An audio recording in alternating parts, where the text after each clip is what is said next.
Човекот што ја изеде ќерка му од ѓаволот како јаболко. Чита Александар Стадојков. Еден човек многу лошоти и праеше, арно ама многу скришно и се преправаше за светец пред луѓето.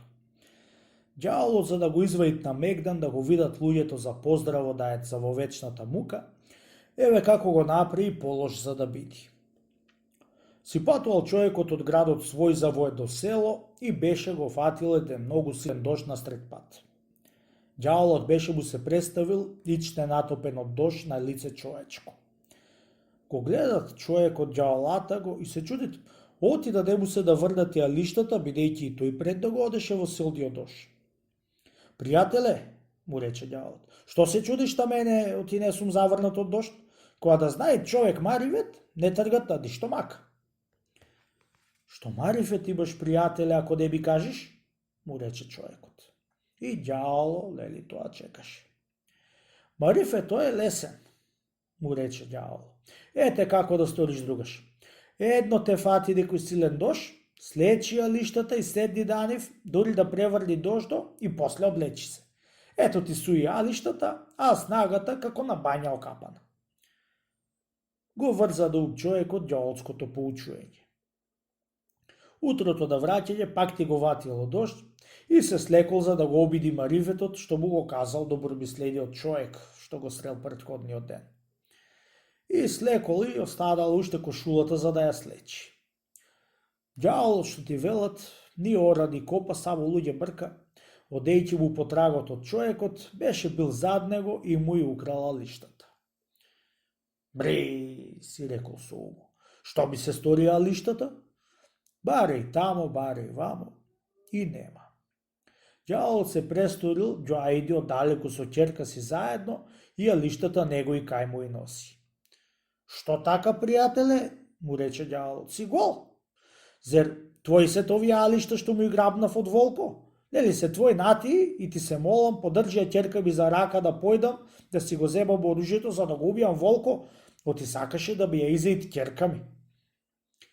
Ја вати човекот ќерка му од ѓаволот и веднаш ѓаволот го стеба од пред него. При се што беше лош човекот, понекогаш, кога да се видеше вузло, ќе речеше во име Оца.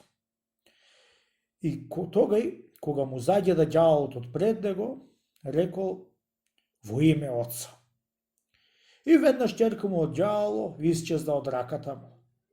И кога гледат в рака му, останало полна раката од прав. Ја отвори и ја дувна ветрот. Втаса ѓаволот и го праша. Море човече, камо ми ја ќерка ми, што ја стори? Прав и пепел се стори, му рече тој, и ветрот од рака ми го одвеа. Ќерко, ќерко, свикал ѓаволот. Еве сум, татко, и еве ја пред него.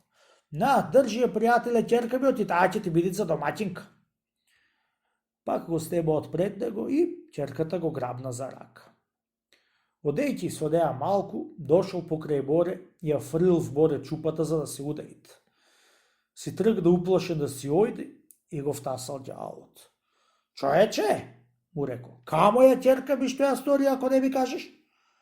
Се удај, пријателе, в море ќерка ти. Ќерко, ќерко, викнал ѓаволот. Еве сум, татко, и застанала пред човекот. Држ ја, човече, ќерка ми за рака, оти куртулија немаш од неа, му рече ѓаволот и си отиде. Думат шестат човекот, како да ја правит на ѓаволската чупа за да не ја носи дома, да го устреби од жената му и од свето. Му дојде на ум да ја удаит и да ја умрит. Први ја терал со добро да си одит. Таа ништо живо да си стала од него. Откако ја моли многу, најпосле ја грабдал за гуша за да ја удаи. Стискајќи за гуша, туку чупата ја снемал и во раката му останало едно јаболко петровко црвено како крв. Му се пополил малку и одошто го бендиса го изел. Втасал ѓаволот и го прашал човекот, камо ти ја ќерка ми, човече? Ќерка ти си побегда, пријателе, му рече човеко. Ќерко, ќерко, кај си? Свикал ѓаволот. Еве сум, татко, в срце у човекот, викнал од срцето човеко.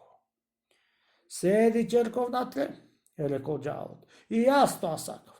Ти однатре работи, јас однадвор, како да ет побрго ќе го донесиме кај нас.